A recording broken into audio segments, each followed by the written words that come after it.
In today's video, I'm going to show you how to align objects in a video on Google Vids.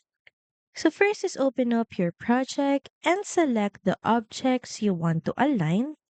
So it could be text boxes, images, or video elements. And if you want to align multiple objects at once, just press the control button on your keyboard. Then using your left mouse, select the other elements you want to align with together. Once selected, at the top, click on Arrange and hover your mouse on Align. And here, choose your alignment option. So you can align them to the left, center, right, top, middle, or bottom.